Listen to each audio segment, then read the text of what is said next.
हो गया? ठीक। नमस्कार मेरे प्यारे बच्चों, श्री गणेश इंटर कॉलेज की ऑनलाइन क्लासेस में आपका हार्दिक स्वागत है। और ये ऑफलाइन क्लासेस भी, क्लास में भी एक बार क्लास को दिखा दो। ये 10th B की लड़कियां हैं ना? हाँ दिखाओ इनको, पहले ऐसे दिखा दो, सबको दिखाओ, सबका फ़ोटो आए। ठीक है, ये नहीं कह पाया कि हमारा सर वीडियो में फ़ोटो नहीं आया है। ठीक है, सबको दिखा दो। और बहन जी का फ़ोटो आया इधर। ठीक, दिखाओ। देखो अब नहीं, शांत बैठ जाओ। तो इसमें पार्ट है 2 और पार्ट 2 में ये है वन और वन्यजीव संसाधन। वन और वन्यजीव संसाधन। तो सबसे पहले यहाँ पर जैव और अजैव संसाधन मिलकर क्या बनाते हैं? एक हाँ पारिस्थितिक तंत्र बनाते हैं। तो पारिस्थितिक तंत्र शब्द का सबसे पहली बार प्रयोग किसने किया था? A.G. टांसले ने किया था। ठीक, तो इन्होंने कहा था कि जैव और अजैव संसाधन मिलकर के, ऊर्जा संसाधन मिलकर के एक पारिस्थितिक तंत्र के शब्द का प्रयोग करते हैं। और पारिस्थितिक तंत्र शब्द जो है A.G. टांसले ने दिया था। अब पूछ ले कोई इकोलॉजी शब्द किसका है? तो अर्नेस्ट हेकल का है। और ये पूछ ले कोई जीवी विविधता किसका है? तो ये E.V. लफ्ज़बॉय का है। ठीक है, तो बहुत सारे शब्द बताएंगे। और यहाँ पर हमने लिखा है IUCN, international union conservation nature flora and fauna. IUCN के द्वारा एक रेड डाटा बुक जारी की जाती है। लड़कियाँ, एक रेड डाटा बुक जारी की जाती है जिसमें संकटग्रस्त जीवों को दर्ज किया जाता है। जो जीव अपने भौगोलिक क्षेत्र में, जो जीव अपने आवासीय क्षेत्रों में 50 साल से, कितने साल से? 50 यहाँ दिखाओ, 50 साल से अपने आवासीय क्षेत्रों में नहीं देखे गए हो, उन्हें विलुप्त घोषित कर दिया जाता है। अब यहाँ पर विलुप्त प्रजातियाँ वे हैं जो अपने आवासीय क्षेत्रों में 50 साल से देखी नहीं गई हैं। अब यहाँ पर है भारत में वन्यजीव संरक्षण अधिनियम कब आया था?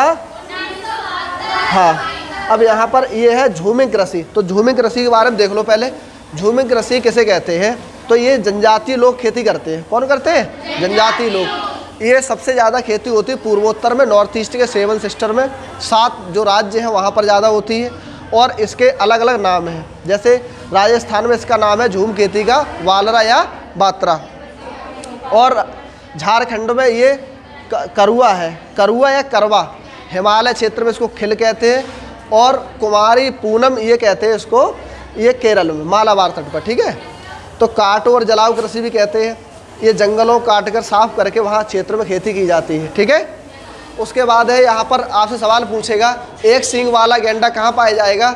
असम के काजीरंगा में। तो या ऐसे पूछ ले, काजीरंगा किस राज्य में है?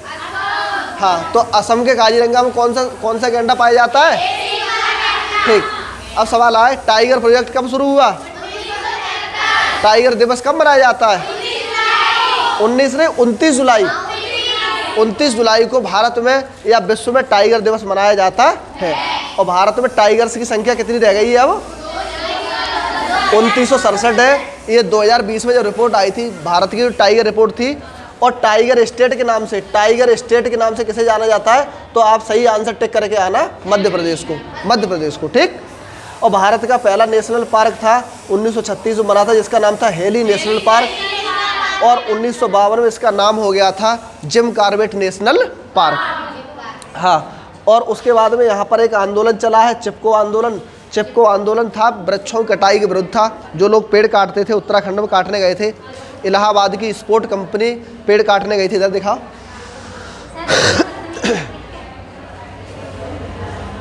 तो यहाँ पर क्या था, ये यहाँ की महिलाएं पेड़ों से जाके चिपक गई और उन्होंने कहा था कि हमारे वृक्ष हमारे मित्र हैं और इन्हें आप नहीं काट सकते हो। फिर भी वहाँ के दुष्ट लोगों ने काट डाला था महिलाओं को भी।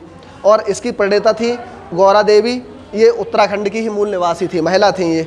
और बाद में इससे जुड़े थे सुंदरलाल बहुगुणा, SL बहुगुणा। S का मतलब सुंदर, L का मतलब लाल, सुंदरलाल बहुगुणा।